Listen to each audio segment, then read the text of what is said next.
प्रभु की स्तुति। यह ब्लेसी वेस्ली है और आप आशीर्वाद संदेश सुन रहे हैं। जीवन एक चुनौती है। एक व्यक्ति ने कहा, जीवन एक चुनौती है, उसका सामना करो और हिम्मत से जियो। यहाँ तक कि जब इस वीडियो को आप देख रहे हैं, आप अपने जीवन में कई चुनौतियों का सामना कर रहे होंगे, लेकिन याद रखें कि परमेश्वर आपके जीवन में चुनौतियों की अनुमति देते, क्योंकि वह जानता है कि आपका विश्वास काफी मजबूत है और आप उनके माध्यम से प्राप्त कर सकते हैं। हम विश्वास में बढ़ने और परिपक्व होने के लिए चुनौतियां मदद करती है। इस वीडियो में आपके संज्ञान में लाना चाहूंगा, बाइबल में एक युवक जिसका नाम यूसुफ है। यूसुफ अपने पिता का पसंदीदा बच्चा था। यूसुफ के 2 सपने आए और उन सपनों में उसने देखा कि उसके माता पिता और उसके भाई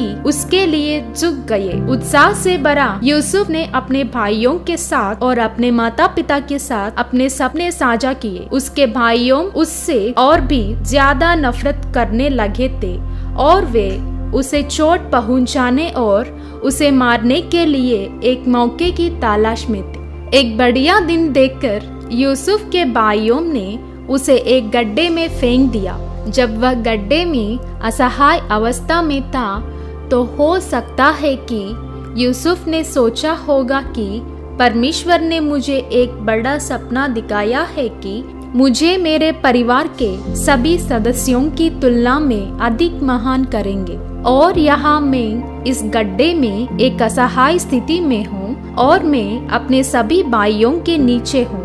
याद रखें, जब परमेश्वर आपको एक सपना देता है तो सपनों को सच होने के लिए कुछ महीने या साल लगेंगे, लेकिन वह निश्चित रूप से सच होगा। हमारा परमेश्वर वादा करने वाला है और उस वादा को निभाएंगे। बाद में यूसुफ के भाइयों ने उसे इश्माएलाइट व्यापारियों को बेच दिया और वह मिस्र में एक दास के रूप में समाप्त हो गया। यूसुफ का जीवन असहज था। लंबी कहानी पर छोटा यूसुफ विदेशी भूमि मिस्र में कई चुनौतियों का सामना करना पड़ा, लेकिन परमेश्वर वफादार थे।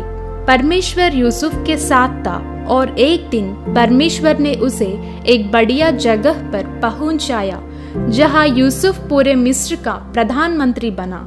और कैनान में अकाल के कारण यूसुफ के भाई मिस्र में भोजन की तलाश में आए थे और वह नहीं जानते थे कि यूसुफ जो उनका सामने था उनका अपनी ही भाई था।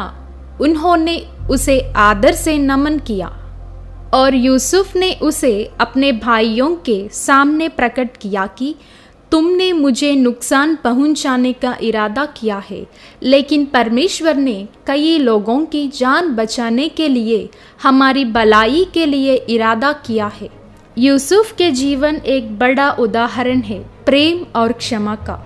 भले ही यूसुफ को उन सभी के लिए अपने भाइयों को चोट पहुंचाने का अवसर मिला, तो भी वह उसे सजा नहीं दिया। यूसुफ ने अपने जीवन में महसूस किया कि परमेश्वर ने उसे आशीर्वाद किया है ताकि वह अपने परिवार और परिवार वालों में आशीर्वाद कारक हो। बाइबल में पहले पत्रस 3:9 में कहा है, बुराई के बदले बुराई मत करो, पर इसके विपरीत आशीष ही दो, क्योंकि तुम आशीष के वारिस होने के लिए बुलाए गए हो। संपूर्ण बाइबल में एक सर्वोच्च मंडल और संतुष्टि के लिए एक उदाहरण मसीहा है। यीशु ने क्रूस पर जो पहला शब्द बोले वह क्षमा था। उन्होंने कहा कि पिता उन्हें माफ कर, वे नहीं जानते वे क्या कर रहे हैं। यीशु ने सभी रोमन सैनिकों और उनसे नफरत करने वालों को माफ कर दिया और उन्हें भी जो उनके शरीर में नाखून छिदवा कर चोट पहुंचाए। और यीशु ने कहा है कि मुझसे सीखो और मेरे चरणों में चलो। बाइबल यह भी कहता है कि बुराई को काबू मत होने दो, बल्कि बुराई को अच्छा से काबू करो। हमारे प्रभु यीशु हमारे चारों ओर के लोगों को क्षमा करे और प्यार भरी जिंदगी दे। परमेश्वर आपको आशीष दे।